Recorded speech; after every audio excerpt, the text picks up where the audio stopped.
మంచి నిర్ణయం చేసుకోండి. ప్రార్థన చేసుకోండి. అందరూ దైవజనుడు మీకోసం ప్రార్థన చేస్తారు. మంచి ప్రార్థన చేసుకోండి అందరూ.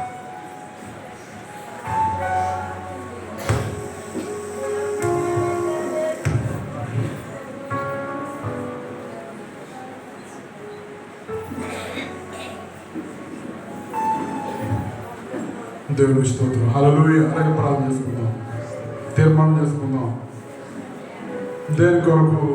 దేవుని కొరకు చేయవలసిన చేద్దాం, విడిచిపెడతాం.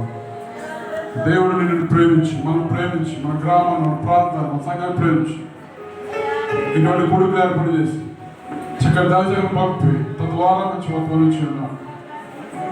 మన గొప్ప దేవుడు, అందుకని సిద్ధిస్తూ ఉన్నాం, కనపడుతూ ఉన్నాం. తన అతిక్రమణను ఒప్పుకొని విడిచిపెట్టుబడి వర్తిస్తాడని దేవుని వాక్యం చదివిస్తాం. మన అతిక్రమణను ఒప్పుకుందాం, విడిచిపెడతాం. చాలా మంచిది.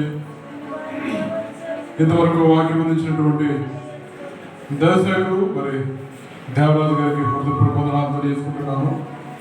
చేరవచ్చు మీకు కూడా హృదయపూర్వక వందనాలు తెలియజేసుకుంటున్నాను.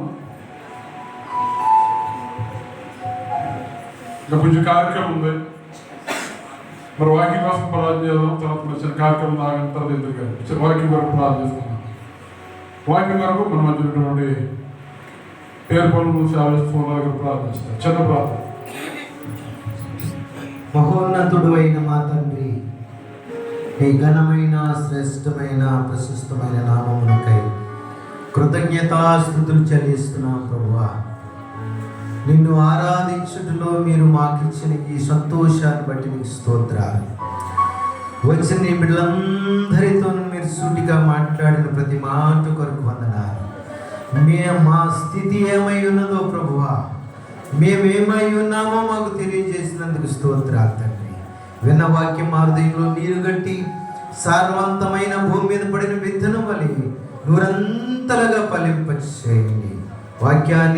వాక్యానుసారముగా జీవించే భాగ్యాన్ని మాకు అనుగ్రహించండి.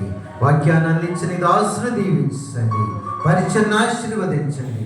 ఈ సంఘమును, పరిచయాన్ని, దాసుని తలంపులను సమస్తమును దీవెనకరముగాను ఆశీర్వాదకరంగా ఉంచమని నజరేయుడైన యేసు నామమున నడుచున్నాము తండ్రి.